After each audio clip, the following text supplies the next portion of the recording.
If you're naked or not dressed, I will kick you out. This is a place where we talk about things. This is a place where we discuss things. If you want to say anything, please write it down the side and I will read it out. And please remember that these are being recorded as well. So Kara says, hello. Jerry says, who are you calling old? Me. Definitely me. I feel old today. Nikki says, hello. Queer Quiet says, I hope you've been feeling better since last week. I'm much better. Thank you. I'm way better, interestingly. I don't quite know what's different. I think it's just starting to leave me. I think it's because I've given it to other people. Just makes you feel better, doesn't it? Here, have this. And I'm sure when you give it away, some of it goes. That's not true. That's not scientific. That's a load of shit, but it just made me smile. Cinna says, hello. Mr. P says, hello, everyone from chilly Oxford. It's definitely Oxfordshire. It's definitely getting colder, isn't it? Ellie says, hi. Namoya says, good evening, all. Al says, your hair is on point today. I'm not Goose the dog today. And Luke says, hey, all. Lola, hello, lovely. Good evening to you too. Okay, so as I said, no nudity, no sexual stuff, no commenting on anyone else's pictures, avatar, anything else as well. But I feel that Cuthbert Bear is fair game. That's a joke. I don't really mean it. Sorry, Cuthbert. We don't want to shock you. I think you were shocked last week. And please keep your microphones on mute or turn them off because sometimes there's a lot of interference and background noise that gets in the way of people talking or saying anything. These are recorded. They do go out on YouTube. And that's under London Alternative Markets. Guys, if you ever want to have a listen or a listen back or see. So we're talking about three things today. We're talking about emotionally unstable personality disorder, because we're talking about one aspect of that, which is called favourite person. And I think favourite person is interesting because actually, I don't think it's necessarily just about somebody who's got EUPD or borderline, whatever you want to call it. EUPD is the most modern way of saying it. If you don't want to pathologise it, you just want to say someone who's had serious trauma in their life and the impact that it's had on them. So talking about favourite person, but what you might recognise actually isn't whether you've got EUPD or not, it's whether you've been someone's favourite person or not. And that can be a really big impact on our lives if that's influenced you in any way, shape or form. So we'll have a look at that. Then we're going to have a look at somebody coming out as trans. I thought long and hard. Hello, Grace. I thought long and hard about, Jesus stuff. I really believe in covering difficult subjects. And I think that could easily go horribly wrong. This is going to seem very silly, says Lola, but I misunderstood and thought it was your favourite personality disorder. No, it's not. I mean, do I have a favourite one? That's interesting. The one I attract most is actually EUPD as a therapist. But I don't know if it's a favourite.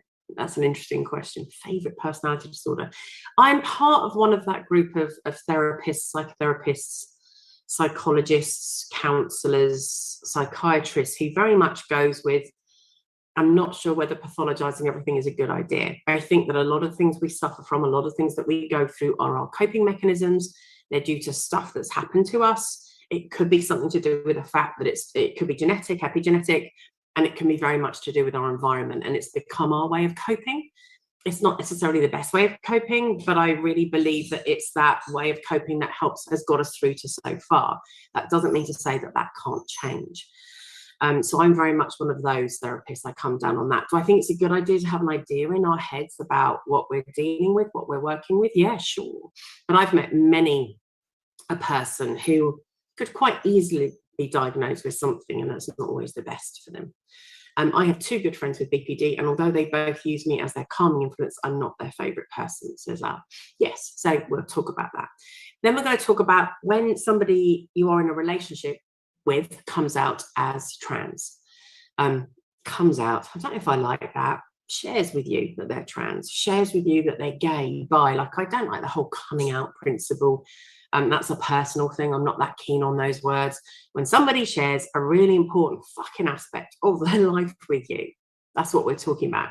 And I want to cover that in a myriad of ways. Like, what's it like for the person sharing? What's it like for the person hearing it? And what's it like for family and the fallout and the spill out potentially from that, good and bad? So I want to cover all of those because they all have a part to play in this. And then the last thing we're talking about is sex work. Who pays for sex work? Like sex workers, who pays for sex? Who doesn't? Should we? Why is there a stigma attached to it? And what's happened around that? So I thought that was a fairly good question as well. I don't have any questions for next week yet, which is quite unusual. So if you want any questions answered, drop them in a line to me and then we'll cover them for next week, especially if anything comes up. So please write about anything. So before we talk about what a favourite person is with any form of EUPD, emotionally unstable personality disorder, or borderline, which is what it used to be called, because we used to think it was something else, that cross between neurotic, psychotic, psychosis, whether someone was okay or not and what could happen to them. Emotionally unstable is probably a better description. Would I ever want to be described as emotionally unstable? Probably not. Thank you very much. I don't think that's a nice title either. Somebody with a history of trauma is probably a title I would prefer. However, there are a set of criteria that go with EUPD. There are a set of symptoms that you have to fulfill in order to be diagnosed. Is it easy to get diagnosed? It certainly isn't that easy in the UK. I'm not sure what it's like in the US or other countries. It's not that easy in the UK because once you are diagnosed with something, you are also entitled to a load of things. And once we're entitled to a load of things like certain forms of therapy and stuff, especially dialectical behavioural therapy, which is the most commonly used one in the NHS for, people think it's CBT, but actually for UPD, it's something called dialectical behavioural therapy, which I've harped on about before because I like it. Poppy and I talk about it quite a lot. It's one of our favourite forms because it's really effective and impactful to people. So, borderline personality disorder. Often people can be suspected of having some kind of borderline, some kind of EUPD in their teens. It tends to come out, but it can be recognised even earlier. I had a client with a very severe eating disorder, and actually she didn't have an eating disorder. She definitely had a EUPD for lots of different reasons. And when I asked for her notes from when she was 10 or 11, it was mentioned even then in her notes that she potentially had this as well. And I definitely became her favourite person. So as a therapy, you have to really watch that. What are the sort of signs and symptoms? I think the best way to say when you meet someone with EUPD, or if you've got it, it's like a push me, pull me, like a Dr. Doolittle. Go away, but don't leave me. Come close, get really, really close, but not that fucking close.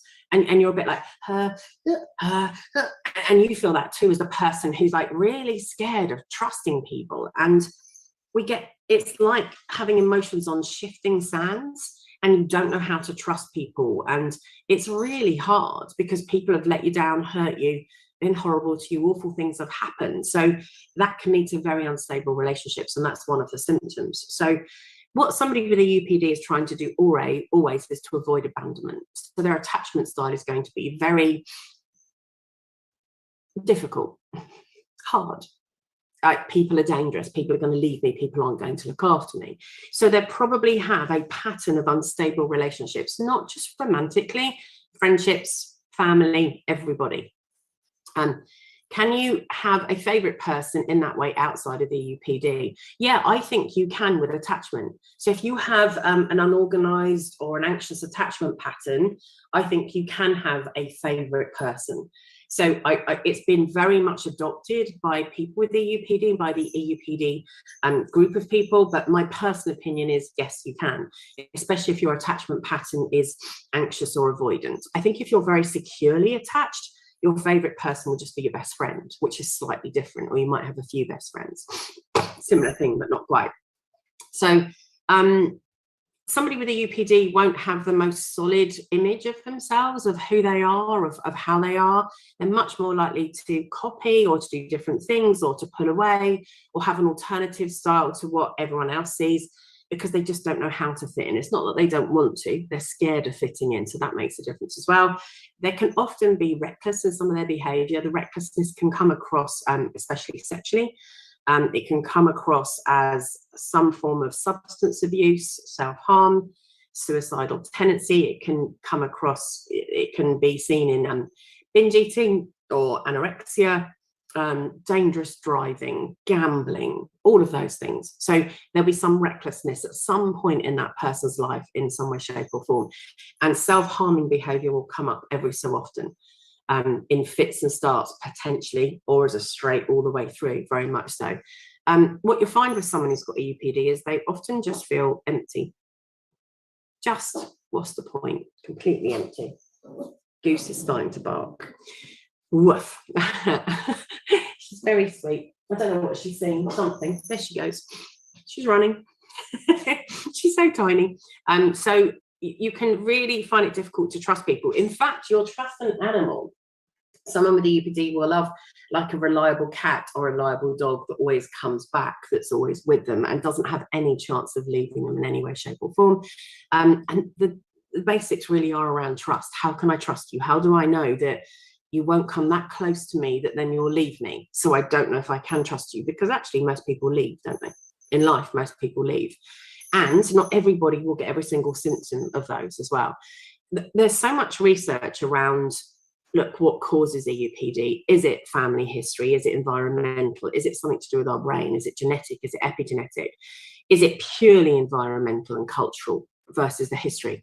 I want to put Goose in my pocket. Yeah, no, I put her in a bag and take her everywhere I go.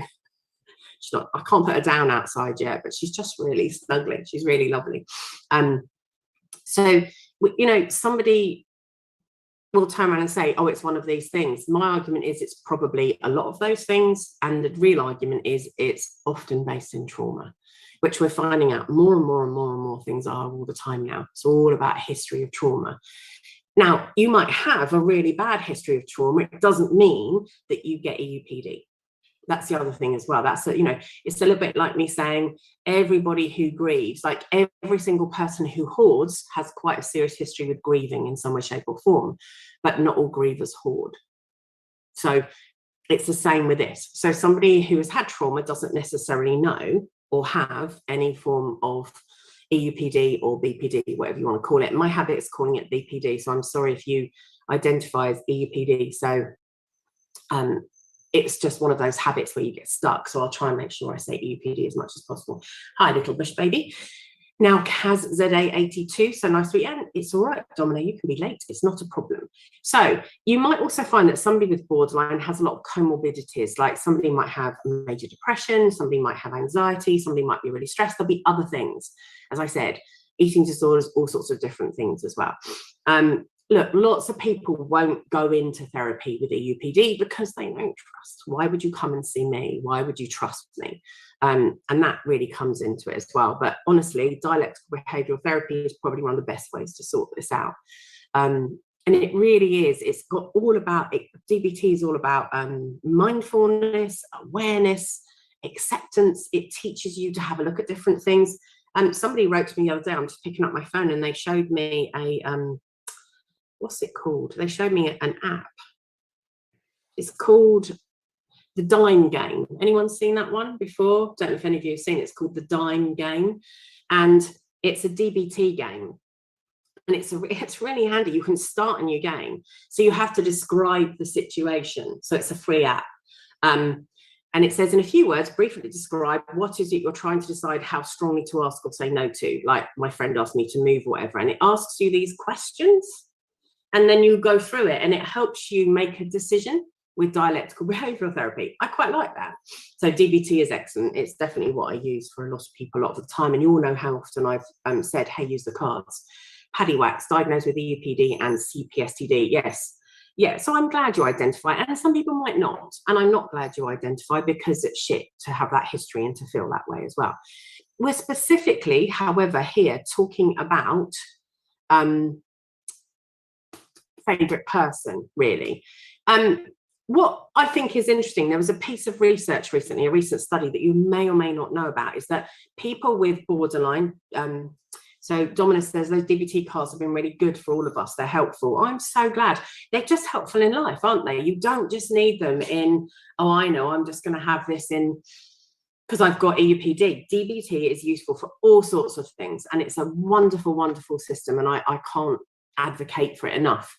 But however, the Dime Game is all based on DBT, as I said, so it's called the Dime Game if anyone wants to download it and try it.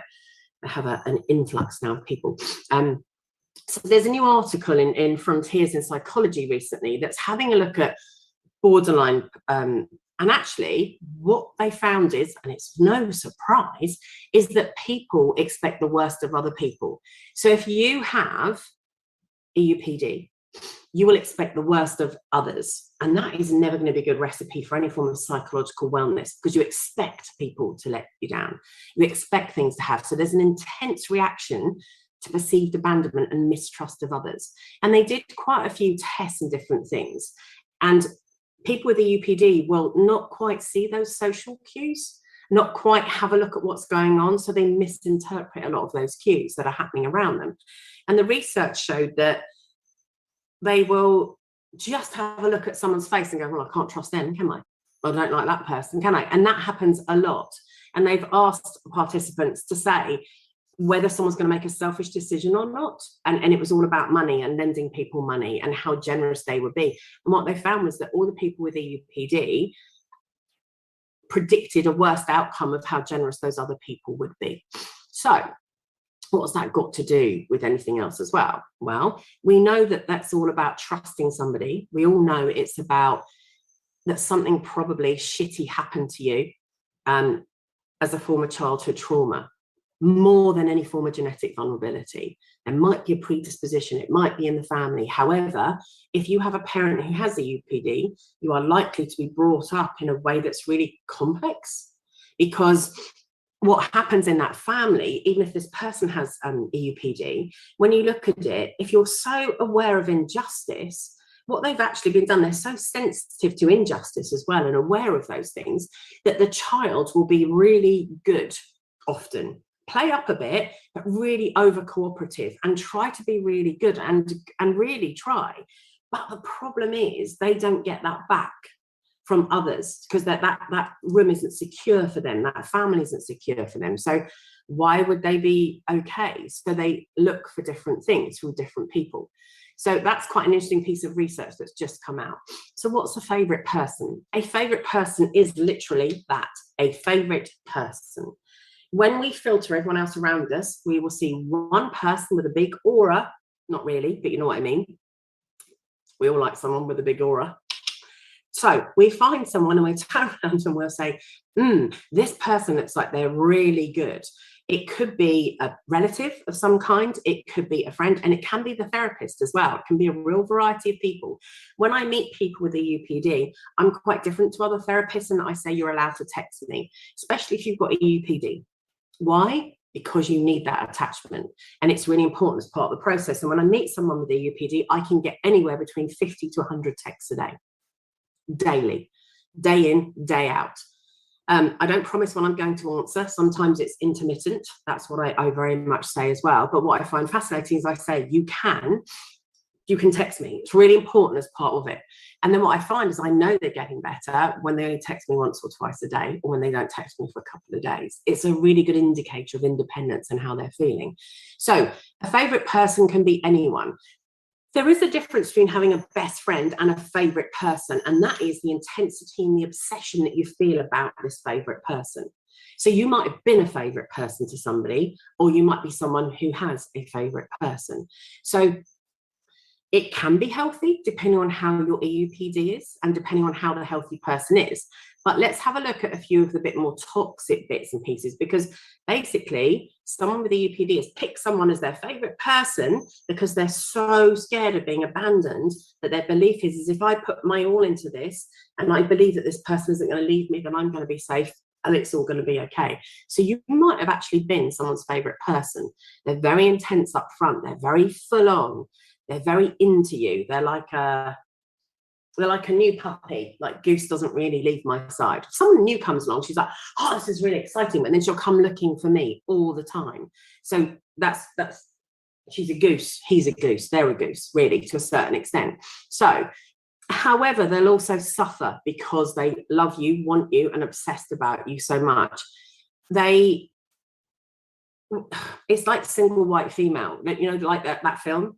I don't know if any of you remember that, went quite a long time ago, but it's when they'll take on your persona. They'll have their hair cut like you. They'll go, oh my God, I bought that dress too. Or, yeah, no, I did that as well. They're going to take on a lot of your personality traits and start to read the things that you read and watch the things that you read. So a lot of copying will happen, because copying is confused with intimacy or friendship. So you might have experienced that yourself. That might happen. And they might even change their fucking politics even. I was Labour, now I'm a staunch Tory. How did that happen? Like, that's not a very normal progression, is it? In any way, shape, or form. They can get very possessive. So these are all the toxic ones. Very possessive. Why are you seeing that person? What are you doing? Why haven't you come out with me? Why don't you have any free time anymore? What are you doing? So you can feel quite smothered by the intensity and the potential jealousy that can happen. Or you can say, oh my God, I really like them. They're so cool, aren't they? And the person with the UPD might be saying, they're all right. Don't know why you see them that way. I think I'm much better for you. I think we're much closer. You know, I'm not saying that. But the path can't be widened enough for 2 or 3. It can only stick with 1. So that can come into it as well. Could someone have a UPD but not have a favourite person? 100%. Yes. Absolutely. Don't have to have a favourite person. In fact, a lot of people with the EUPD don't. But somebody asked about this, so I wanted to cover it because that's what was asked about. As the favourite person, what you might find is you are in a Newton's cradle. You are the best thing since sliced bread, and you're an utter cunt to the next. How did that happen? What went wrong? What did I do? What? God, you're such a fucking cow. What? And that happens in seconds. And that goes back to the push me, pull me. You're getting too close. Fuck off, but don't leave me. No, don't go away, but don't come too close. Go, stay, go, stay. And it's like this, and that's that swinging of that Newton's cradle, and that's what you can feel if you are somebody's favourite person as well. And EUPD doesn't always have a favourite person. Lots of people with EUPD, as Queerly Quiet has just asked, will not trust anyone enough to do this. Because actually, if you flit that much with that person is likely to turn on you. And then what ends up happening is it confirms your belief that that person, you can't trust people. Whereas actually what you don't see is it's your behaviour that created the mistrust in the first place. So that the accountability doesn't come in and the recognition of consequence. If I do that, that's what's going to happen. Annie Marie says, I'm EUPD and I don't have one, never have from what I can find. No, and that's no surprise. Honestly, that's really normal with an EUPD as well. Also, though, that person is quite addictive. That person becomes addictive. They need feeding regularly. So I need to hear more of this. Tell me I'm okay. How are we doing? What's happening? So you've got to be very careful. So if you want to keep it healthy, or if you want to be healthy, the relationship has to be about the two of you. I'm a big believer in 2 words when it comes to relationships, that whether there is a personality disorder in there or not, and they are reciprocity and mutuality. And to be honest, I agree with Deb. If anything, I'm finding people who will turn me into theirs. Then when they are addicted to me, ooh, I want out. Yes, and that's because, I'll tell you what that is as well. Is it Elle Marie or Ellie Marie? I think it's Elle. The other reason that is if you have a UPD, you are really exciting at first. You're quite addictive because you are fun, you are intense, you are passionate, and you are yay. And then you start to pull away. And when you pull away, if the other person has bought into all of that, they'll go, no, but I want more of this. This is really cool. Like, you're so amazing. And then you pull away a little bit and the person's going, oh, no, but I really want that. So actually, lots of people with the UPD can actually end up not being someone's favorite person, but fairly addictive, fairly, oh, no, but that high you have, that thrill you have, because actually, as well, of behaviors that aren't necessarily the best for you, especially around sex and things, it's like, oh my God, this person's amazing. I really want to be with them. And that can cause a problem as well. And that makes a real difference. So you have to keep a relationship okay. You have to learn to live with some insecurity. You overshare often. We don't need to overshare. Jesus, actually, I think most people overshare nowadays. Just look at Facebook, FetLife, Snapchat, anywhere. We know everyone's fucking vaginal cavity measurements. It's ridiculous. We don't need to know that much. We just don't, but people are in this really strange habit of oversharing everything. So not everyone can meet all of your needs. And it's really important to have a proper conversation. Look, I am diagnosed with a UPD. I am a push me, pull me. I really want to be with you. You also need to tell me when to back off and what to do. However, maybe what you could also ask for is, by the way, when you tell me to back off, can you say, I'm not leaving you and I need a day. I'm not going anywhere. And I'm going out with a friend tomorrow and I'm coming back to you. So that person can feel safe in the leaving and the coming back, because they need to be taught that, because they haven't been taught that before. And what you will find is you'll often assume that that's what happens, that person is going to be leaving you in some way, shape or form. When you are in a relationship with someone with EUPD, when I work with couples with EUPD, when one person has and one person doesn't, one of the agreements through an argument that I recommend that people do is, I love you, fucking hate your behavior right now. I love you, I'm not going anywhere, we are safe, and I need to talk about the behavior. So you create a safe context within which to have that discussion. Don't lie. You don't say that when you are leaving or something. That's really, really different. But if we just focus on one person, it's so intense. One person can't be everything to us. And friends are busy. Like, sometimes a friend will talk to me. Sometimes a friend won't talk to me for months. It varies, doesn't it? And Namori is right. That works in all relationships. And I agree with that. So I think anything you say, that's why I love DBT or any of these things, they're just more intense in other relationships, but they're true in all relationships. That makes a difference as well. But we put so much pressure on somebody. If we turn around and we say, I really need you to be all of these things, what we actually end up recreating is we squish someone so hard that we end up making them want to run, which just confirms our belief that people will leave because they're pulling away. And actually, that's really tough, isn't it? Because, you know, I think if you have to run after someone, you're in the wrong relationship because they're running. That's Buffy the Vampire Slayer, the cat. Jesus, I'm a menagerie today. That's Buffy. Is the cat allowed on the countertops? Yes, because I'm not in the kitchen. Because can the line blur slightly with CPTSD and EUPD? I would argue that nearly everybody with EUPD has some form of PTSD underneath anyway. So yes, because nearly everybody with EUPD has had trauma, and lots of people with trauma have PTSD or CPTSD. So PTSD, in fact, they're more likely to have CPTSD. So the difference between PTSD and CPTSD is PTSD is often from a one-off, an experience, an explosion, an attack or something. And CPTSD, even though people think it just means it's more complex, no, actually what it really means, if you look at the true definition of it, is that it comes from a consistent drip feed of trauma, of awful situations. And actually a lot of it is around neglect, actually, as well as abuse. Because you could argue that a lot of abuse is neglect and a lot of neglect is abuse. So yes, it definitely can. I think with EUPD as well, it's really hard to get help. Sometimes it's hard to get help. So sometimes a therapist can definitely become a favorite person. Now, when I'm working with EUPD, I allow myself to become their favorite person at times, with consent, with knowledge, and not, so we both know what sort of relationship we're entering into.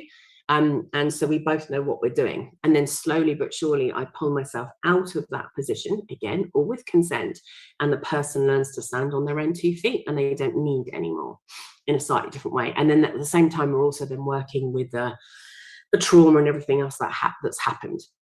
So there are some really, really good things that you can have a look at out there.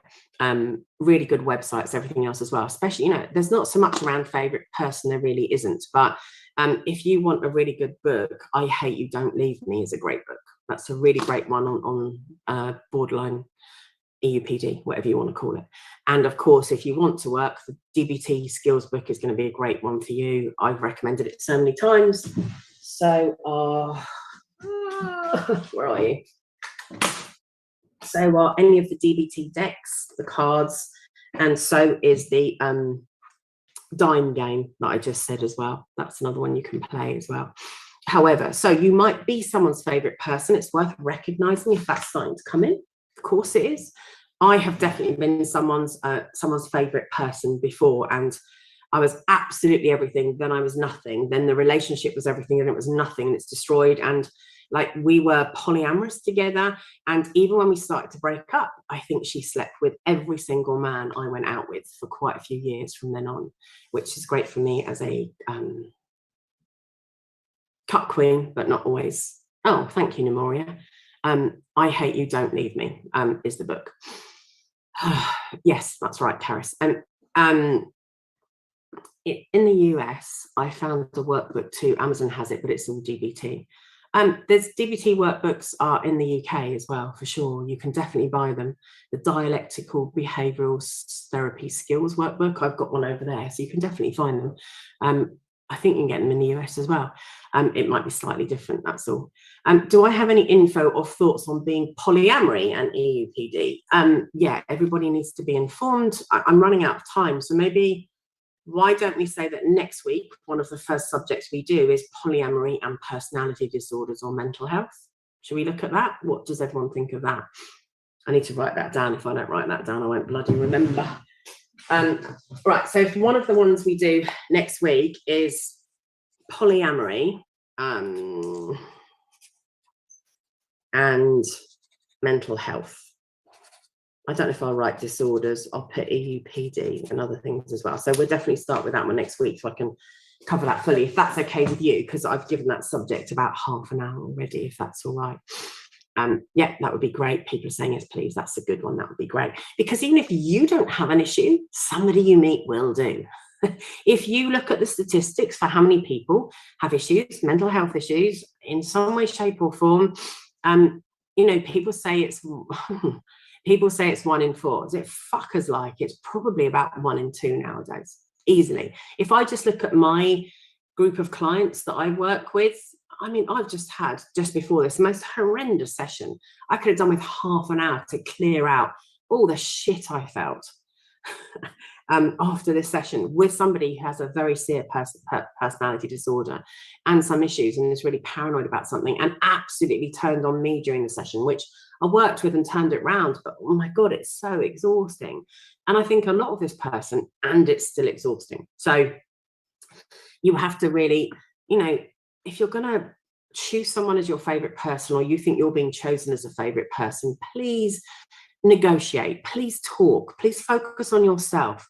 Talk, don't text, don't let assumptions come into things. Start to make a difference and make sure other people are around you. If you're a favorite person, get support from other people. If you need a favorite person, try and see if you can also include other people in that. Go for help. Do you actually have the choice if you're a EUPD? Do you actually have the choice in who your perfect person is?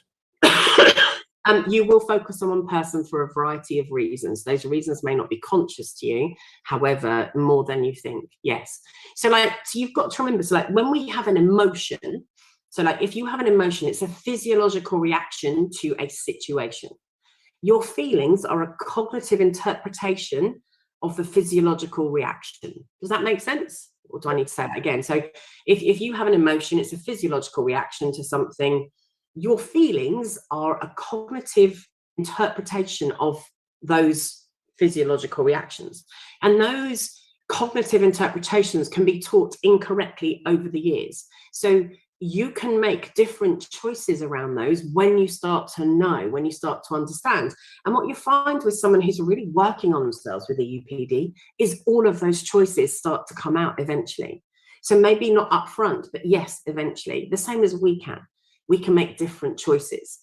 And we know what's right for us, but we don't necessarily know what's right for us. This stuff takes over so often. This is what I think I need.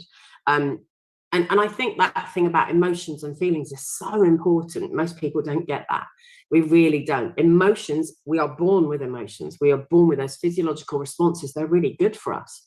However, if you are taught the wrong language in your cognition to interpret those in some way, shape or form, then that's really bad for you.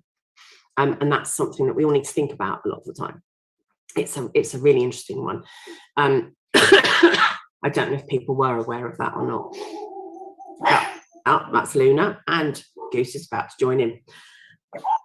Can you hear it? She's so little, she's pathetic. She wouldn't frighten anyone. Shut up. Right, so if you just rely on one person as well, it's really great, but that one person could die. That one person could be ill. That one person can't fulfill what's needed. So we do have to learn to rely on a network of people. And that's one place where poly can really come in for people, because we end up seeing a lot of people and we feel better for that. That's another option. So, and that's one. Okay, let's go on to the next subject. Let's go on to or has anyone got another question just before I go away from that one? Do we feel that we've done that? So we're going to cover poly and mental health and or personality disorders next week as one of the subjects. So what I've been asked to do, somebody said, please could you cover, I asked last week, if somebody comes out to you as trans, comes out, shares that they're trans, I prefer shares, that they are trans, that they are born in the wrong body, that they don't feel like who they are presented to be, and that they know who they are. What does that mean? What do you do about that in a relationship? Now, I think there are 2 or 3 aspects to this. One is the consideration of the person comes out and implies a wider thing. What do you mean by a wider thing, Jerry? As in, you tell everybody, you let it be known to anyone rather than sharing with one person. Yeah, I mean, I think once you share something with one person, you're starting to share it with the world anyway, because people don't do secrets. If you notice that, people don't do secrets at all well. They're not very good at secrets.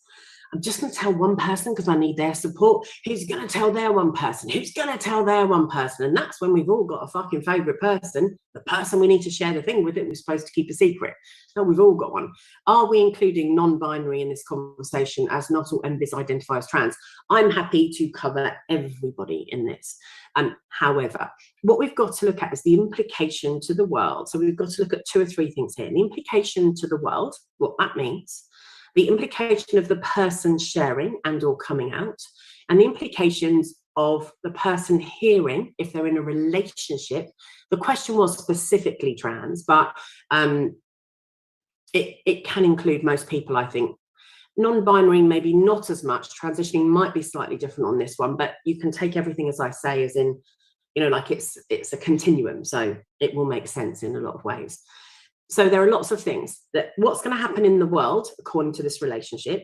What's it like for the person, and this isn't in any order, for the person who is coming out, sharing, and what's it like for the person who's hearing it and sharing, and their family, and then the world.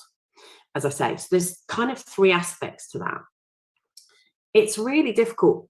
One of the first things I want to say is we can turn and say, how do you turn around and get the fucking bravery to say, by the way, I'm a 38-year-old man, but I'm born in the wrong body, and actually I am a woman. That takes a shit ton of bravery. That takes a shit ton of guts and chutzpah, Jewish woman, to really hold on to say, this is who I am, this is where I am, and I really fucking hope that you accept me. So I think the first responsibility we have, which is really hard to do, is to appreciate what it took for somebody to share. Appreciate what it means to somebody to come out, to say something. How do we support somebody who comes out? And it's really difficult. And it's really difficult to support somebody if we don't agree or we're not sure, because we get quite selfish. Most of us can feel quite calm. Look, I speak to people about this stuff all the time. So I've heard every angle of this and those things that people are really scared to say and won't say in public as well. So I've heard those sides of things as well, of fuck, what does that mean? Fuck, what's going to happen to me? Oh my God, that's my child. But that's not what we're talking about. We're talking about in a relationship. So what we've got here is a sexual relationship between 2 people. And let's say this person is heterosexual, could be bi as well, could be anything. And then all of a sudden they're now told that their partner isn't what they signed up for, isn't who they thought they were. I think it also depends on what we see as attractive, what we see as our sexuality, whether we have fluidity in our sexuality and our love for somebody. I think if we love somebody as a whole person, what gender they are, I don't give a flying fuck. However, a lot of people do. Does anybody here? Honestly. So if you are going out with somebody you consider to be a woman or a man, and they say to you, I'm not, or I'm neither, would that influence your relationship with them? Now, lots of us will be really scared to say yes, and some people might say yes, and some people are really scared to say no. And that's part of the problem, which is why I want to talk about this, which is why I think it's important to talk about it. We don't all respond with grace. We don't all respond with care. We don't all respond with empathy.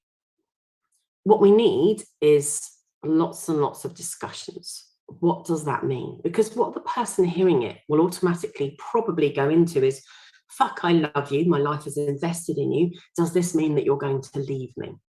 Does this mean that we now won't work as a relationship? Does this mean that the world will judge us differently? What's going to happen now? And we get very frightened in a selfish perspective about what that means in a relationship.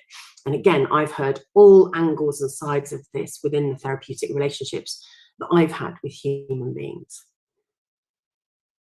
Don't say things to people, please think about the things you're going to say. Are you sure? How long have you known? Since when did you decide that? Why didn't you tell me? Try not to ask those questions. They're not healthy. They've done the work to make sure they know where they are at this point. Otherwise, they wouldn't have shared it with you. Believe me, it takes so much to share this. It's very different if you're talking to an 8 or a 9-year-old who's exploring or thinking. And some 8 and 9-year-olds decided at 2 or 3. Every person is different. Respect their journey. Have love, have care, and ask. So we need to listen and we need to hold our judgment at bay. Dominant. I identify as pan, so it's pretty easy for me. I can imagine it would be different for someone that identifies as straight or gay in a same-sex relationship before finding out their partner is trans. And it is. So that's the thing. The thing then becomes, what does that reflect about my sexuality, about my gender, and whether I can like you or not? It depends how open someone is to that or not, because often we love a person. Do we though?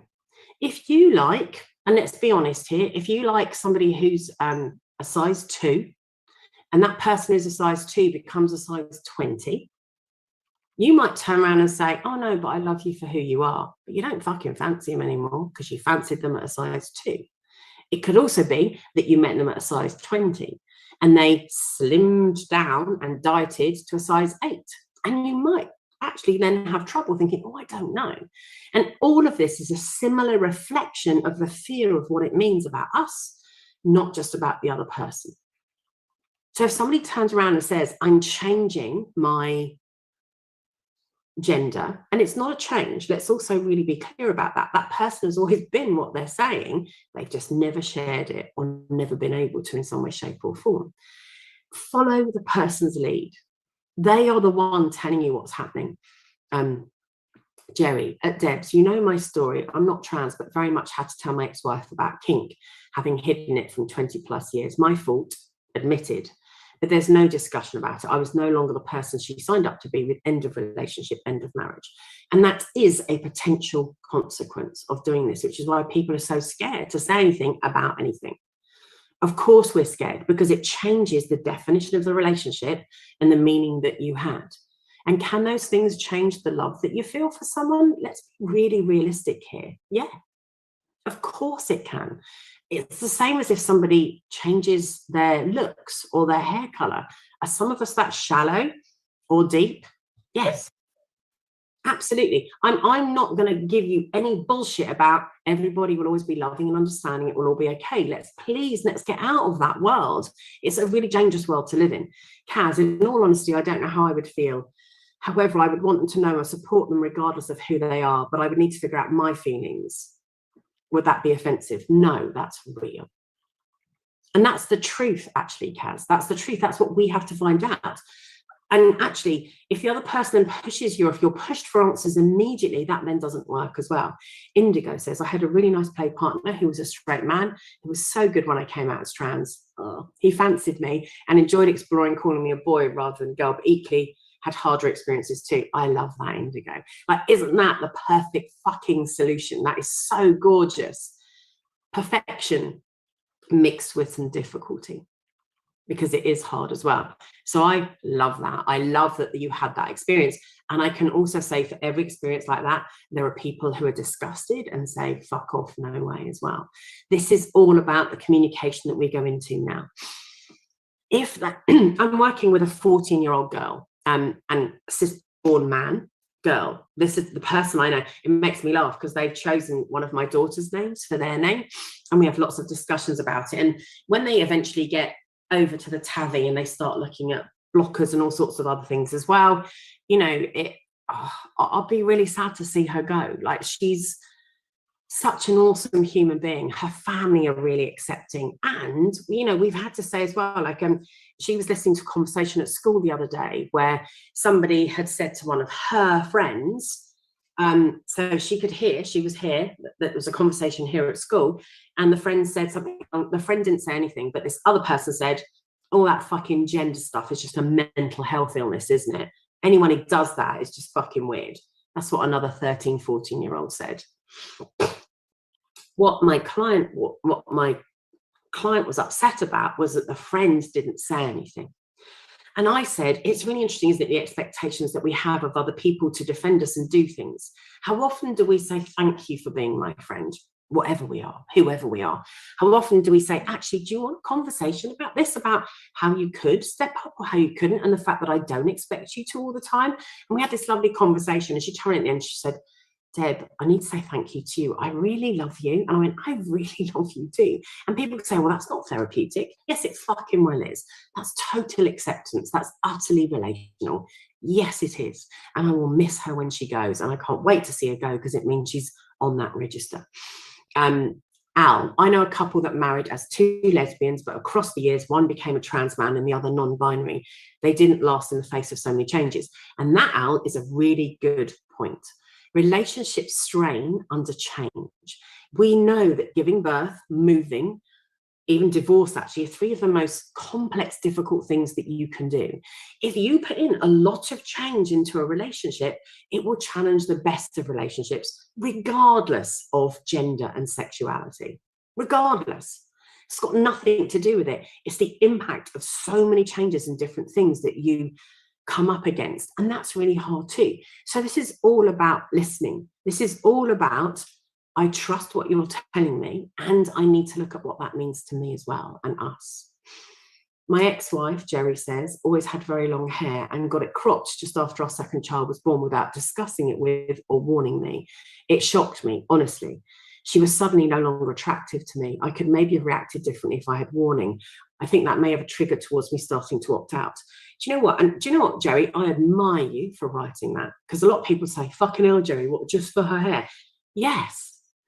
My grandmother was married to quite a violent, harsh man, and her hair had grown to the back of her knees. That's how long her hair was. I mean, a lot of hair doesn't grow that long. And it was heavy and it was hard, and she would wrap it and pile up every day, even with 7 children, and they were not rich. One day, without his permission, and I do mean permission, very different time. I'm 56. My mum just died at 84. So they are a hell of a lot older in that, you know, comparative gap. We're not talking about your grandparents, we're talking about my grandparents, which adds on another chunk of years for a lot of people who are younger. Very different time. Without his permission, she went to the hairdressers and had it cut to the small of her back. He didn't talk to her for 3 months. 3 months. And that's honestly, I mean, it's fucking honest, isn't it? Christ. Slade Kaneko is trans, and she says that having someone break up with her when she revealed her gender to them on the grounds of sexuality would actually be very gender affirming for her. I like that. I like that. I can really hear that. And I'm going to come on to the positives in a minute. That's a minute. And that aside, it's perfectly valid to change the nature of relationship based on sexuality. It really is. We have to take time to say, okay, because I see you as a man and you represent a man, because you are a woman now, that's not for me. That also proves to the person involved that, fuck, yeah, absolutely, you are a man, then that's not for me. That's not what I agreed to. However, people can always feel really hurt because it's still the breakup of a relationship. Kaz says, I always knew there was something different about me. When I found my missing puzzle piece, BDSM, trying to explain to my partner was hard, because if you don't understand BDSM and are set in your ways, you're never going to be open. Sadly, they don't understand and find me weird. I get that. Not that you're weird. I get that people don't accept. I have accepted who I am and will carry on finding myself in this beautiful lifestyle regardless of what they think. And that's what's important, isn't it? We are all on our journey. However, when we are married or in a solid relationship or nesting partners, are we on a journey alone, or are we on a journey with someone else, and the decisions that we make influence and impact somebody else? And that's when we have to think about it as well. It's really important. Master Jim, my puppy is female presenting, trans male, and I'm privileged to share this journey with him. Love that. Weird is okay, says Jerry. You're okay then, Kaz. Jerry says you're okay. So we have to really give that person support, but you don't have to give them support as a partner. Because sometimes part of that is, I want to be your friend. However, I can't be your partner. Now that can be really hard or very affirming, as was just said. It can be one of both of those things. When we are transitioning, it's a phase of something. It's really valid before we then say, I am here. Do we ever arrive? Fuck, what does that even mean? You know, fucking hell, some of these words, I hate some of those words. I think as well, we have to be really careful when we turn and say, I don't care what you are. Oh, it doesn't matter to me. Whoever you are is fine. I also can't stand it when I hear that around colour. I don't see colour. Are you fucking mad? I'm really sorry, but you need to see gender, colour and change because it impacts everything that's happening. To disregard it is its own form of issue. To see it and to accept any problems that come with it is an understanding and appreciation. If you don't see that I'm a woman and I have problems that being a woman brings, or problems that being a Jewish woman brings, or problems that being a Jewish woman who has had cancer brings, then you don't see me. See the person in front of you. Don't be colorblind. Don't be gender blind. Don't be sexuality blind. They are very dangerous things to do as well. And that's just as affirming for people. Really watch. I've used quite a way through this, like she who was he who was she, because I want to explain things. When you're with someone, like my 14-year-old client, let's say, she's a she. That's it. There's no discussion about it anymore. There's no, oh, look, I'd like you to introduce you to so-and-so who used to be so-and-so, and then now this, and they used to be this. That's none of your fucking business. Just stick with, hi, this is she. And I won't give her name because she's got one of my kids' names. It's irrelevant, really. You'll never know who she is. But okay, actually, it is relevant. So this is Brie. Brie, this is Brie. That's it. That's all you need to know. You don't need to know anything else. You don't need to complicate things. So we don't need to carry on about purely all this gender stuff. We need to say, in doing this, what's the impact on our relationship and what does that mean? However, when your partner comes out in some way, shape or form, you have to work out here, do I love a gender or do I love this person? And sometimes some people will say yes and some people will say no. And both of those are acceptable. Neither are right, neither are wrong. They just are. And that's what's really difficult for some people to get their head around as well. I think that's really, really complex. What you might find as well is family don't support you. I mean, Jesus, anyone who comes out in any way, shape or form finds that family don't support them. But what you might get is if you support a partner transitioning, that your family might abandon you as well. Or they might be incredible and step up. I really hope it's the latter, not the former. And there are implications to that.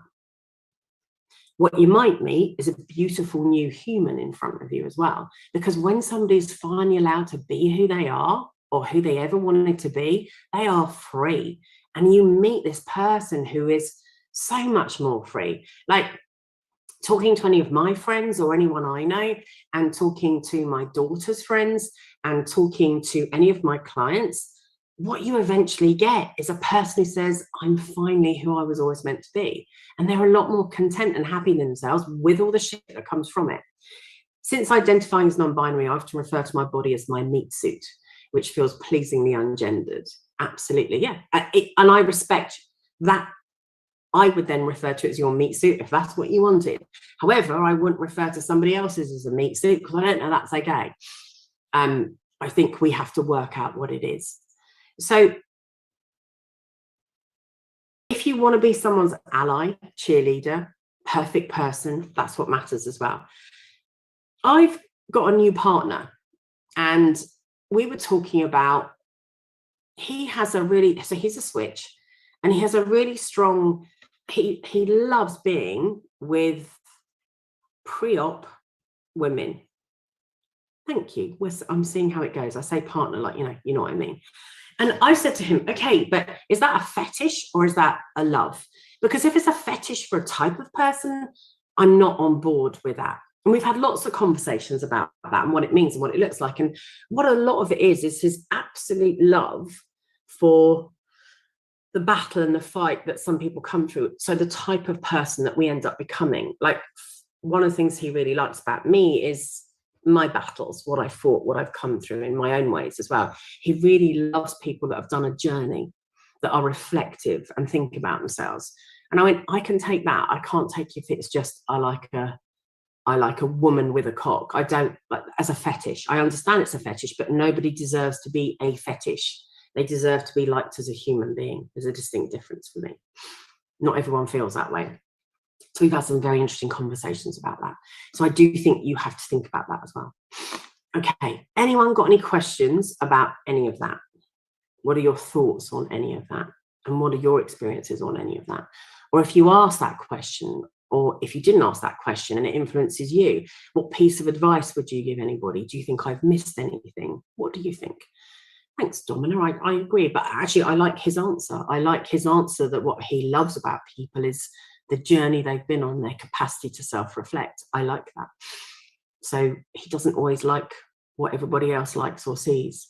I quite like that in a human being. And his capacity to communicate is great and different. And I haven't met that in a very long time. So that's quite nice as well. And I mean, Jesus, I'm a cut queen, so it's fine by me. Go and do whatever you want to do with whoever you want to do, however you want to do it, as long as it makes you happy. As long as you're not using someone as a form of fetish hanger, then I have a bit of a problem with that.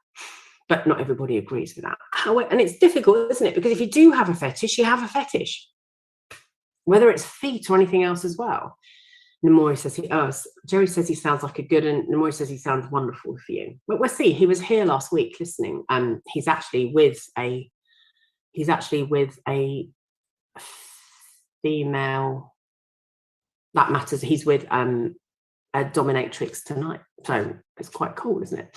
That's the ultimate difference in many ways. Yeah, I think it is. And it's still difficult because if you have a fetish, it's really difficult because if your sexuality gets so hooked up in that fetish side of things, where do you get it?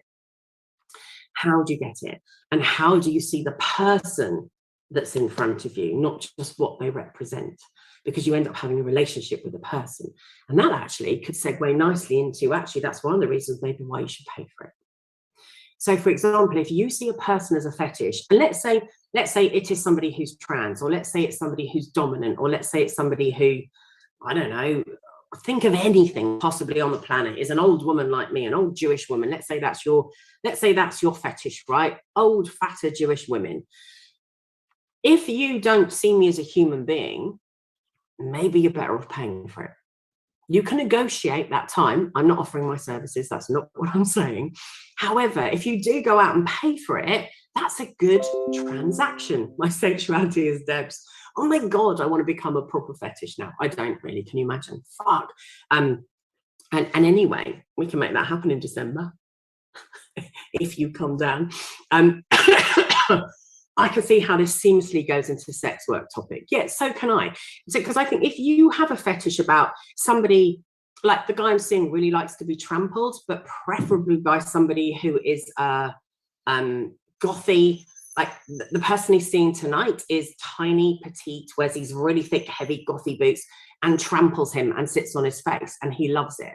But he prefers the gothy boots sometimes compared to the high heels. Now, are you better off paying for it than trying to find somebody to say, wear the boots, weigh this much, be this and be that? And that's one of the times actually when I think, fucking hell yes, go and pay for it. Don't try and be someone who is, they're not. Don't actually, if anyone has a recommended hotel Airbnb near the venue, please let me know for Lamb December. I'm driving up. I know I've never met you. Is it two of you? You can come and stay at my house if you want to, and I'll drive you up on the day. Then you can catch a train. It's up to you, or you can get an Airbnb soon. It's up to you. You're coming. No takesies, no backsies. I've got a double spare bedroom, so that just wouldn't be a problem if you want to. If anyone has a recommendation, yeah, so have a look and see. I know a couple of hotels by Lamb if you want to contact me. Depends how much you want to pay as well. Ivory, start a fetish on fat, and I'll sign up when I'm let out of Fet Life jail. No, don't do that. That would be really weird. Right, so, but if you have a certain fetish in a certain way for a certain type of person, you withdraw your field, don't you? You make it smaller and smaller and smaller and smaller and smaller and smaller and smaller. I want somebody who earns this much, who looks like this, who weighs this much, who has this level of intelligence, who wears this, who does that. Do you remember when I turned around and I said to,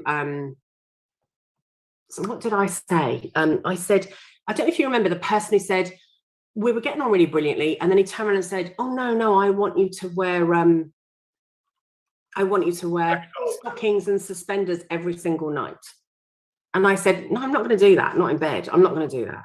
No, the baby doll guy, exactly. No, I don't want to do that. I don't want athlete's foot all the fucking time. And he went, well, I'm out then. And I was like, oh my God. Like, if I tick every other box and that's the one that says nah, that's interesting, isn't it? So I'll tell you what you need to do. You need to go and pay somebody to spend the night with you, dressed in all that stuff all the time, and have a really good time with them. I think there's an interesting stigma in lots of stuff. However, let's have a look at some of the statistics and bits and pieces. 1 in 10 British men actually have paid for sex. 1 in 10. How many British men are in this workshop right now? It's quite interesting, isn't it? The statistics aren't as much there for women, right? Not yet. They say when you have a look, they'll say that in the last 5 years, around 3% of men, at least, if not more, have had some form of sex worker or paid sex worker in the last 5 years. That's one thing as well. So single men between the ages of 25 to 35, I think she says, trying, are way more likely to have paid for sex. And it's a journal called STIs or whatever as well. And you'll also find a fair percentage of people also pay even if they are married. So that's interesting too. The proportion of women who pay for sex is around 0.1%. That's a big difference, isn't it? Big difference. Men who paid for sex, on average, have the equivalent to around 32 partners a year, more than twice the average for the male population in the UK. So the average sexual partners for a man in the UK is around 10. So I get this is quite UK based. If you want to have a look at it, that research is the National Survey of Sexual Attitudes, something like that. And this one is taken from 2010 to 12, and I reckon the figures have gone up since then as well, because I haven't had a proper look. That's just the one I remember and I refer to fairly frequently. So people pay for sex. I've had many a client come in and say to me, I can't get sex, I don't want sex, whatever. And I'll often say, why would you not consider paying for it if it's something that you want, that you can't get? I'm not somebody who just offers. And Namori says, is that all? I think it will be a lot higher. I think it's a lot higher when people actually admit to it. Let me just have a look as well. So people have said things as well. So I've just missed a few. So Jerry's saying you can stay with him as well. You could. I've only got a double bed, but I might be able to do something else. But I have got someone else here as well. So everything would have to be quite subtle because I've got a young girl staying here, 18, but still be welcome. Zoom. I would love to have a nice chat on an evening with you, even without Lamb the next day. Come along, everybody. We're gonna sit and be at Lamb and have a lovely lunchtime. Jerry, can we split into teams of 2? Is that like tagging? Is that like getting like wrestling? Oh, I'm going somewhere completely different. Jerry hasn't blocked anyone. He is in FetLife jail currently. Louise says, so many people come to me with specific fetishes and then they don't understand when I want to be seen as a human. Sex work simplifies it and is healthy from that point of view. And I really agree with that. I really agree with that, that if you want something so specific, go and find it from somewhere. And I think that's when paying is really valuable. And also, it cuts out all the crap. It cuts out all the stuff that people get involved in the worst ways. It's much better. It's a clear-cut transaction of what you're going to get. You don't have to lie to anyone. You don't have to pretend about anything. It's a really positive thing to do, I think. And Amoria's telling you where to go. Domina, Travel Lodge, London City, not telling you where to go exactly. Lola says minimum standard. Domina says, turn your trans fetish into trans action. Kanika says, if you're going to fetishize her, at least pay her for it. I agree with her.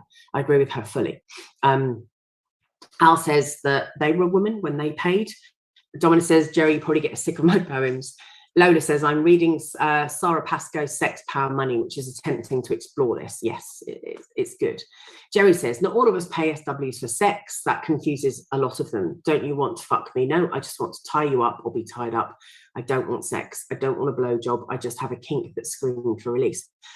You'd be also quite shocked at the amount of people who end up not doing any sexual activity whatsoever. They end up talking, touching and cuddling and kissing. Not sure at all. I have a lot of very good friends who are sex workers. Yeah. Exactly what they say. Yeah, the statistics are really, really high. Look, OnlyFans is slightly different if you don't have physical contact, right? That's about watching, sharing photographs and everything else as well. Really cool. Like, sex work should utterly be legalized, utterly be protected. I have a very strong opinion on this one, and it needs to be made safe for everybody. It needs to be accessible for people for all the right reasons. The more we keep it something dirty, secret, and something people shouldn't do, and have a very strong opinion on it, that's when you lose me. I'm sorry, you lose me personally, and even as a therapist, because I mean, it's great. If you can pay for something you want and you get exactly what you want, that's a fucking perfect transaction. As long as, and the proviso I have, as long as the person hasn't been forced into any form of sexual work, that's when I have a problem with it. That's very different as well. And you can really look up who pays for sex and why. However, there's a really big stigma around all of this as well. So I want to comment on, I'm just going to read some of your messages. Holly says, for some reason, I assumed that was much higher. I know a large proportion of the people I know, female, actually do sex work. So I assumed that would mean the opposite side percentage would be really high. I haven't talked about OnlyFans or those figures or anything else as well. I'm talking about people that physically go and meet somebody else. I would say that the statistics have changed dramatically again because of COVID, and they'll be going up again as well now. So the COVID will absolutely have fucked with the figures as to who we meet and what happens. Nemoria, I pay for electricians, I pay for gardening. Why wouldn't I pay for sex? I'm just wondering if those things could go together, actually, because you can get that, can't you? Like your naked butler or your sexual electrician. Why not? Watch the sparks fly. Sorry, really bad joke. Fucking ignore that. That's terrible. Domina, I agree. Sex work is real work. I wish we could get rid of that stigma. We've recently found out about a Vore cafe in Japan that lets you sugar around inside a fake orca whale. How great is that? I think that sounds pretty cool. Nemoria says, a friend who's a sex worker says she has regular clients who see her before they go out in the town because they get it out of their system, so less pressure to score. I really agree with that. And not only do I agree with that, I think it's really great because it takes some of the pressure off.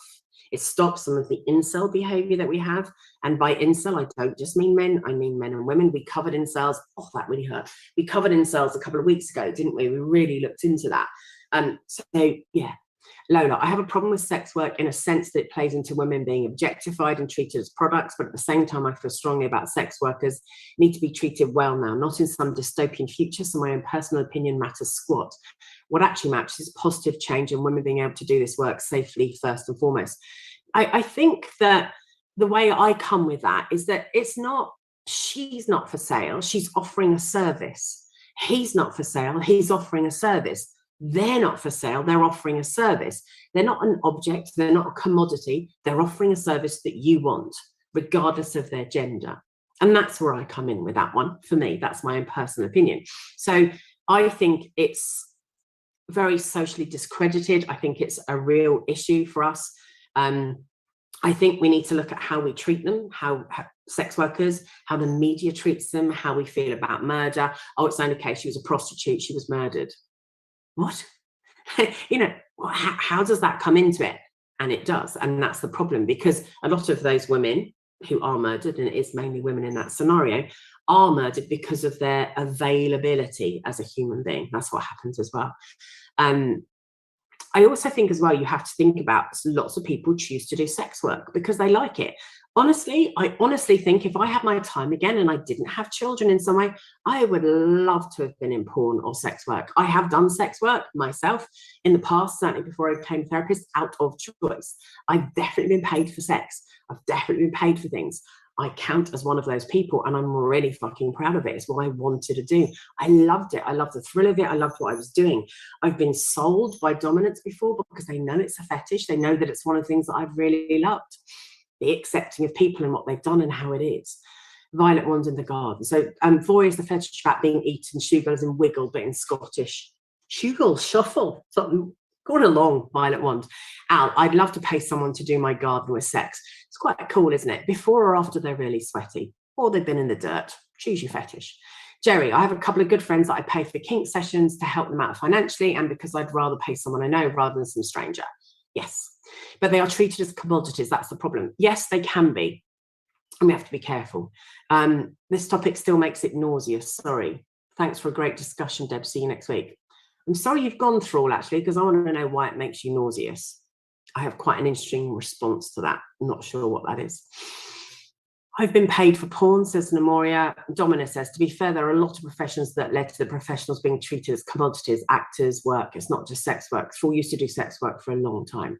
Okay, so it might be nauseous because of what's happened. Look, do I think sex work is easy?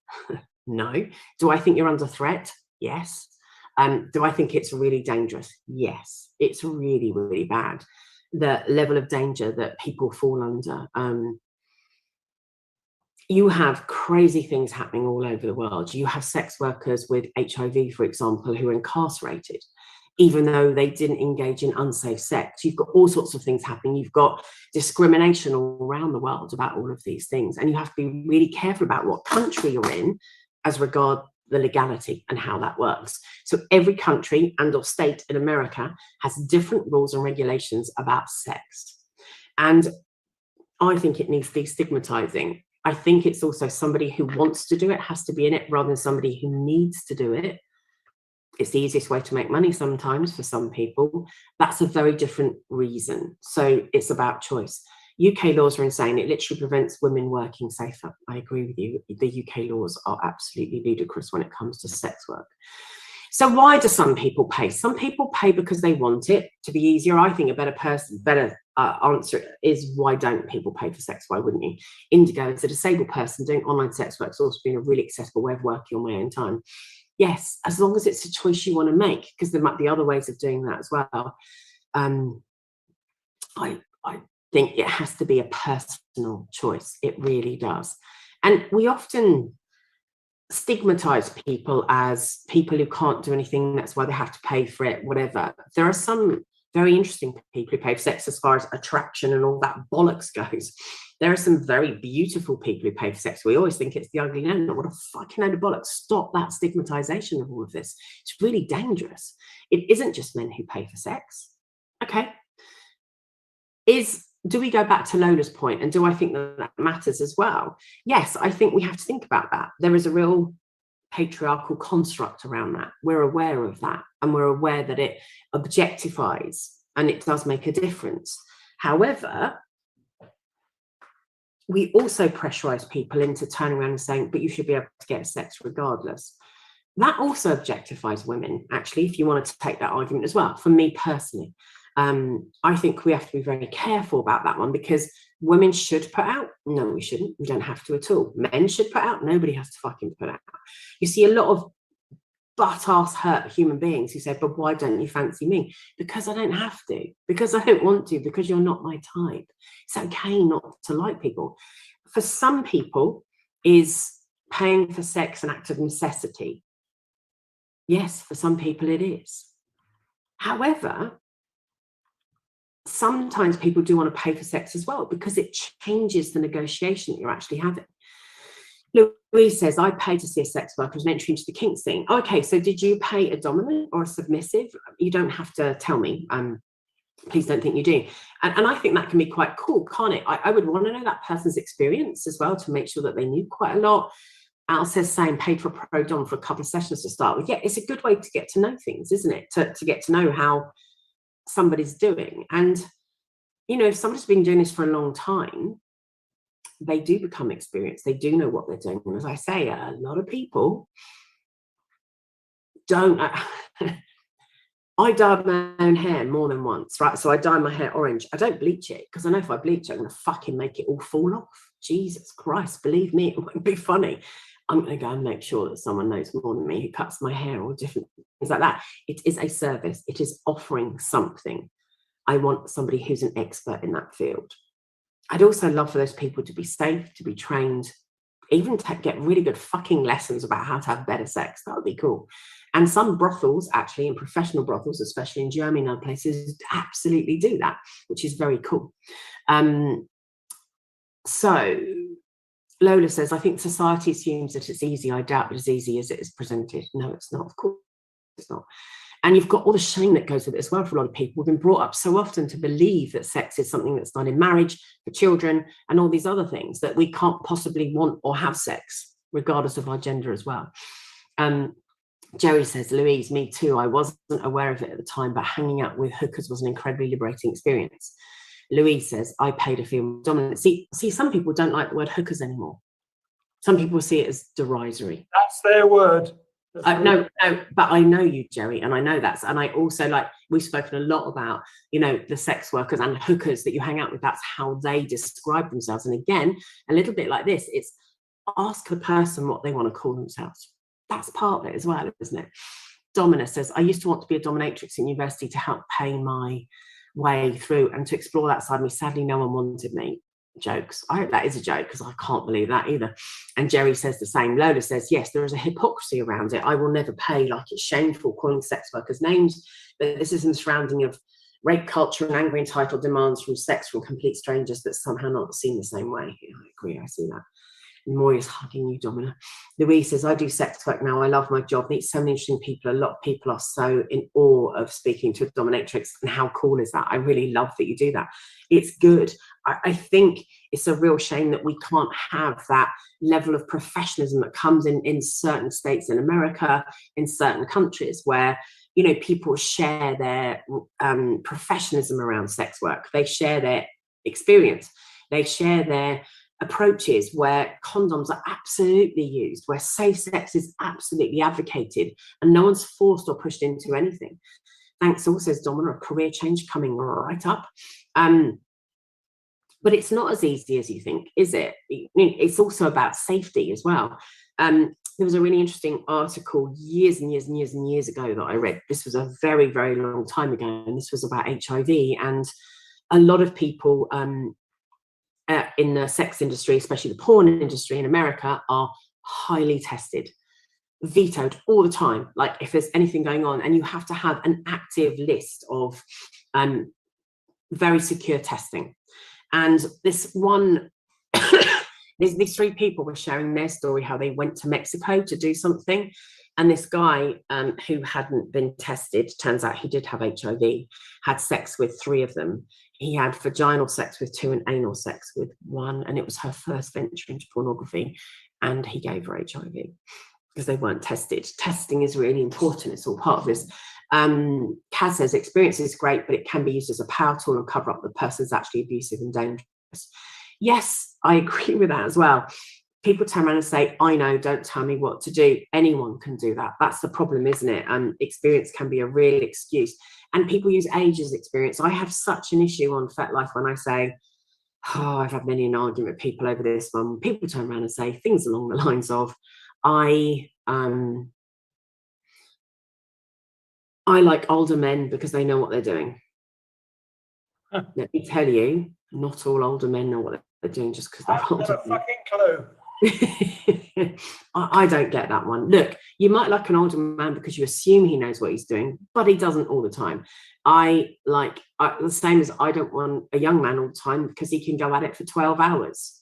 I mean, fuck me, they're terrible generalizations, aren't they? What the fuck do they mean? I really don't like that. Louise says, I feel like a counsellor a lot of the time. I'd agree with you. Do you know, I've written what have I called it? It's a weekend course, and it's meant for sex workers, hairdressers, massage therapists, and it's all about how to use listening skills within your job, whether they're sexual or not. And I've written this whole weekend course. I've never had the time to do it because I just don't have the time. But I wrote it years ago, and it's for everybody like that, because actually you do end up being an impromptu therapist when you're a hairdresser, a sex worker, a beautician. All of those people end up as counsellors of some way, shape or form. Memorial, I remember a munch for sex workers rating condoms, very educational. Yeah, for sure. But actually, do you know what? Again, that experience tells us something. Like, condoms have a percentage level of quality assurance, but it's 100% based on how you use them. So, for example, when you pull out with a condom, the thing that makes it safe isn't the pulling out, it's the holding at the base of the penis with the condom holding it. So when they test its effectiveness, they include the holding on pulling out. However, how many people do you know who hold the base of the condom when they pull out? They go, well, hey, whoa, thanks for that. And you've just ruined one of the basic tests that people say as to how effective a condom is. It's all about knowing. Sorry, what were you going to say? I thought I heard you say something, Jerry, sorry. Lola says, one of my friends brought up a discussion that what would happen if sex work would be legalised. Job centres would be pressuring young people into doing it. No, I don't think that's going to happen. But my answer was that there's always a way to handle things well if people want to, and if they don't, they will always be a very good reason. It can be a vocation, problem solved. That's a choice. Ellie, have to head off. Thank you so much. Looking forward to next week. Thank you too. Sweet Cherry, I like men that go to therapy because at least they're at risk of being self-aware. Yes, it's a really good thing, isn't it? I mean, some people are very self-aware without therapy. Some people really do need therapy to be self-aware. Domina says, Ivory, I saw an interview recently with a model turned porn artist, and she learned real quick that doing sex acts for pics or videos is very different to doing it for fun. There's so much more to think about. You really can't just stop thinking, get into it. One of the million ways sex work is harder than people think. Yes, of course, it's all about camera angles. It's all about noises. It's all about how you actually see things and how things work. It's about falsifying stuff as well, especially when it comes to coming and different things. It really is. Oh, you coughed. Sorry, Joe.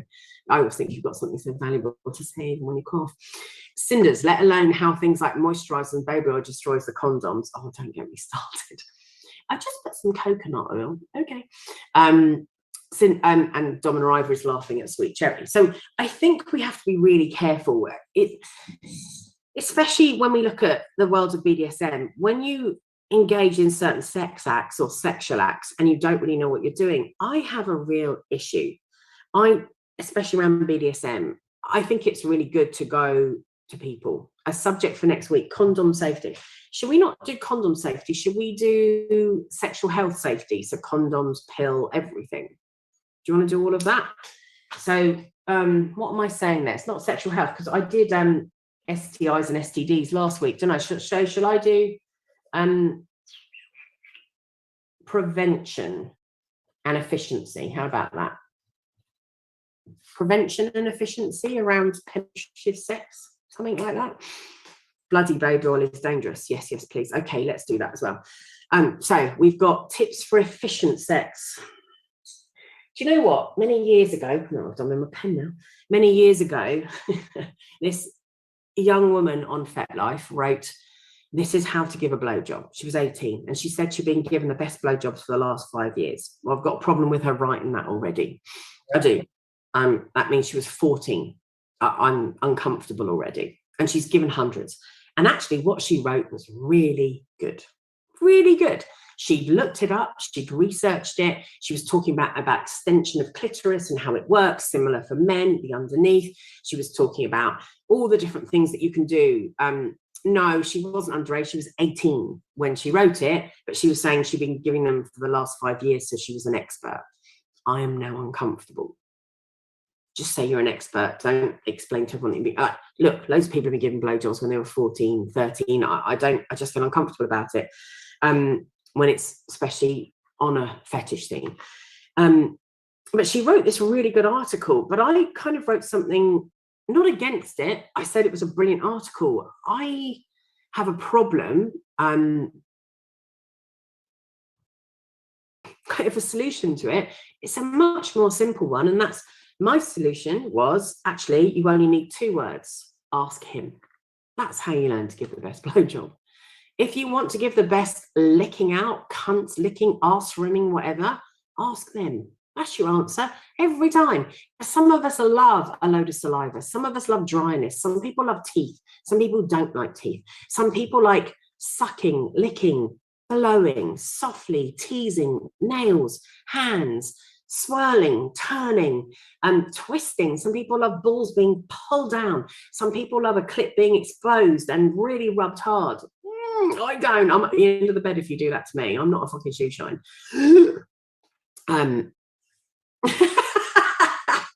Don't just write. Topic suggestion. What should someone who's looking to become a paid dominatrix do to get started? Asking for a friend. Is that a real one? Because I can cover that. How to start sex work, how to get paid, and what to do. I would argue there are quite a few people already doing it. However, it's not a fully saturated market. Some people are doing really well. No, FetLife doesn't. No, although it'd be interesting if you ran out of topics. But if someone's got a different topic, maybe if not, we'll be talking about how to be a dominatrix. So we all like different things, don't we? And it's the same in all of this. And I think if that's one thing that a sex worker will do. They will watch you. They will watch for your response. They will watch for what works for you. They will ask those questions that lots of other people won't. And I bet if Louise, Louise will back that up. What is it you like? What do you want? What do you hope to get out of this? What does it look like? How can this be the best experience you can have? What can I do for you? What would please you? What's going to work? And that's the key, isn't it? To good sex. That's the key. That's why a lot of people will go to someone who will accept money, because you get exactly what you want. Whereas when you sleep with somebody who isn't into those things, they're not going to give you exactly what you want. So we have to think about that as well. So, and I think within BDSM, we really have to master some basic skills like communication, like all of those things. Yeah, exactly, Louise. See, that's the point, isn't it?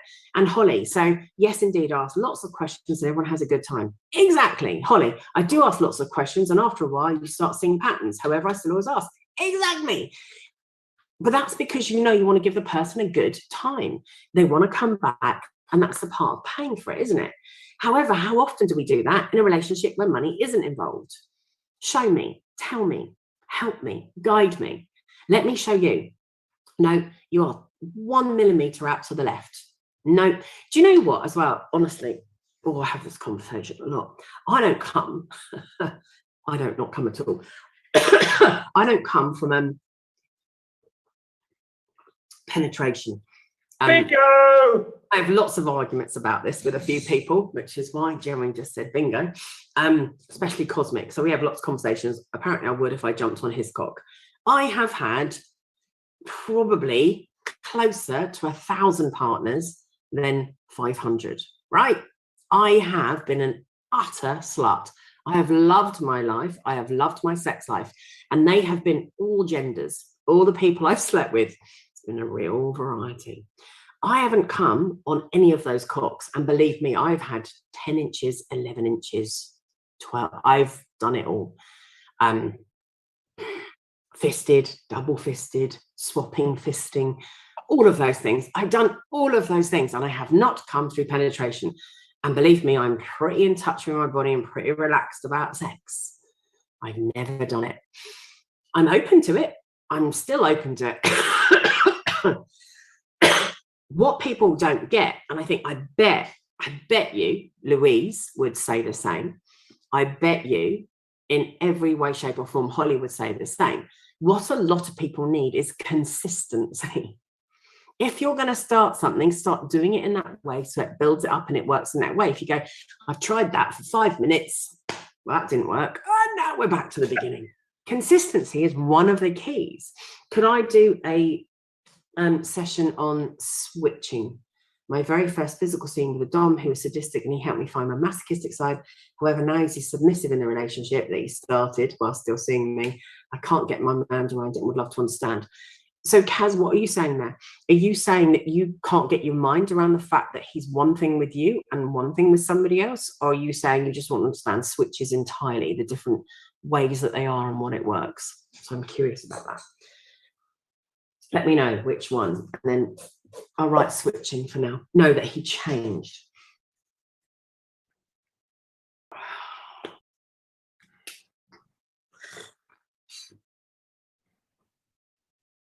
Okay. Honestly, I don't think he did change. Watch 30 people turn off right now. I don't think he did change. I think there was potentially some dishonesty there. I think a lot of people come into relationships and say they're dominant, but actually they want the person to switch or change in some way. I was chatting to somebody who's quite a famous YouTuber.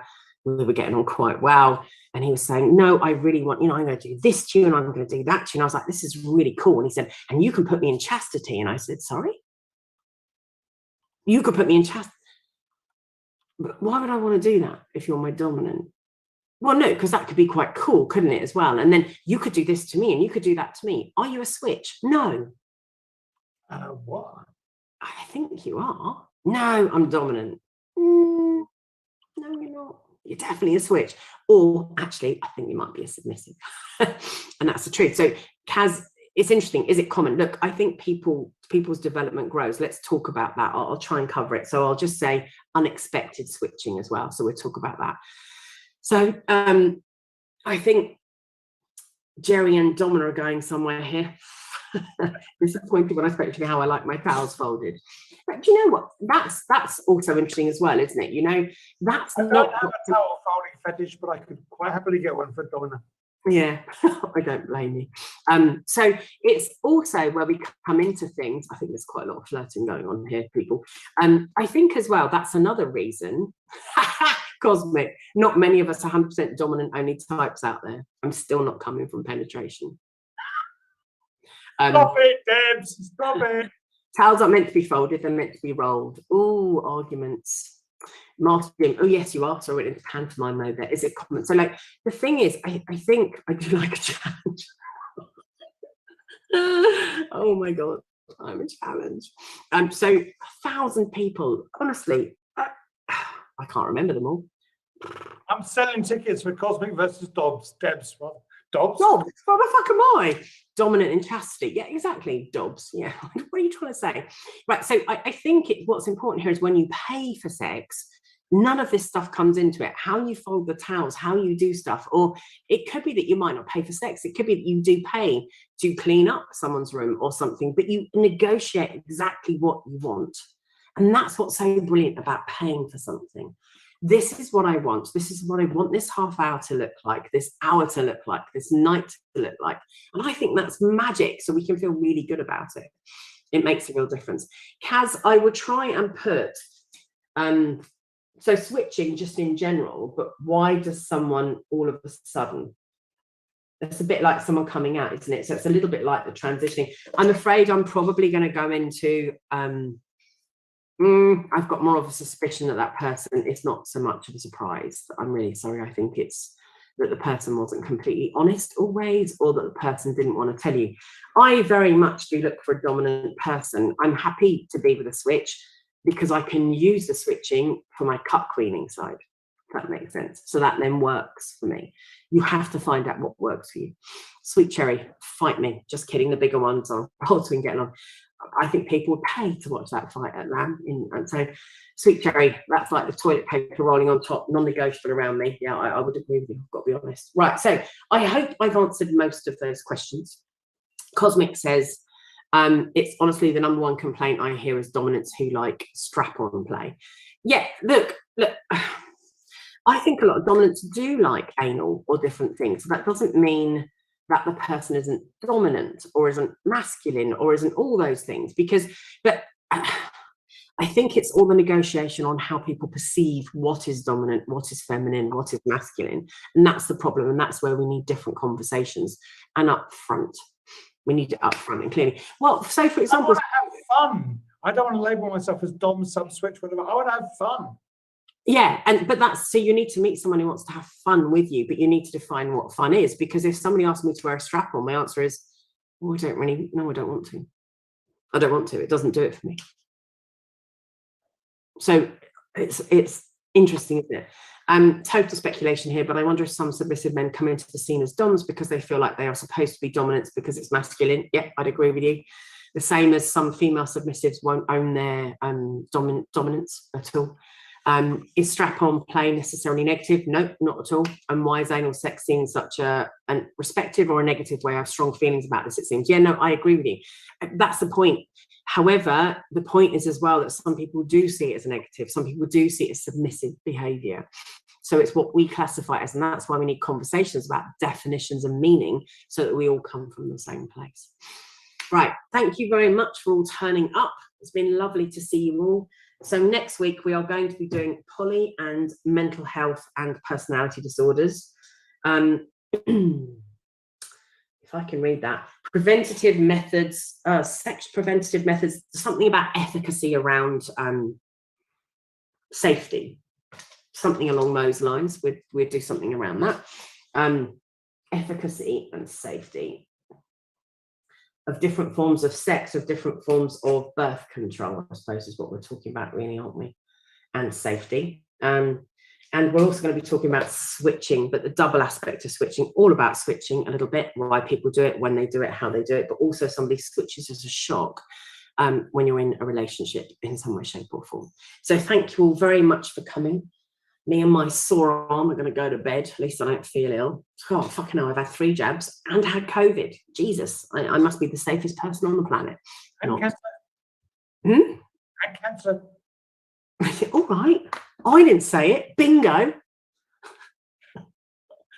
Right. So thank you all. Really lovely to see you all. Thank you for coming. Time to do a wank wave. You're speed running COVID. I am. I snorted it. Right. Okay. See you next week. Lovely to see you all. And a week on Sunday, I'll also be at Lamb. So if you want to come along to the workshop, please do. It's the same as this. It's November's one. We just talk. I think that's also put out as well. So I can't wait to come and see everyone I love at Lamb as well. So November, and even more people I love in December. It's all very exciting. Love you all. See you later. Thank you. Bye. Bye.